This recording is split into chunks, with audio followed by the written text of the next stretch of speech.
Have you ever thought about how the enormous fiery ball in our sky, the sun, can power your entire home and even entire cities?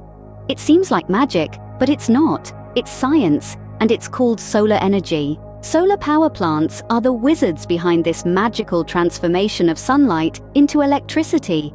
But how do they accomplish this feat? It all starts with the sun's rays hitting the Earth. Every minute, enough sunlight reaches the Earth's surface to meet the world's energy demand for an entire year. Now that's a lot of power. Solar power plants harness this power using a vast array of solar panels. These panels are made up of photovoltaic cells, which are the workhorses of the solar power industry. When sunlight hits these cells, it knocks electrons loose from their atoms.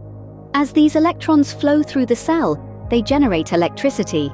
But we're not done yet. The electricity generated is direct current, or DC, and our homes and businesses use alternating current, or AC.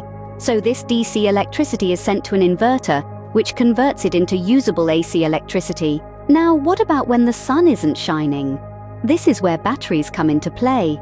Some of the generated electricity is stored in batteries for use during the night or on cloudy days, ensuring a constant supply of power. Solar power plants are more than just fields of shiny panels. They are complex systems that convert, store, and distribute energy, all while using a renewable resource, our sun. In this video, we've learned that solar power plants capture sunlight using photovoltaic cells in solar panels.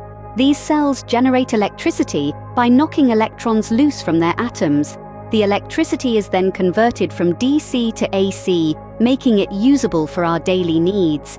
And crucially, some of this power is stored in batteries for use when the sun isn't shining, ensuring a constant supply of power. Harnessing the power of the sun, solar power plants are an ingenious solution to our energy needs and a beacon of hope for a sustainable future.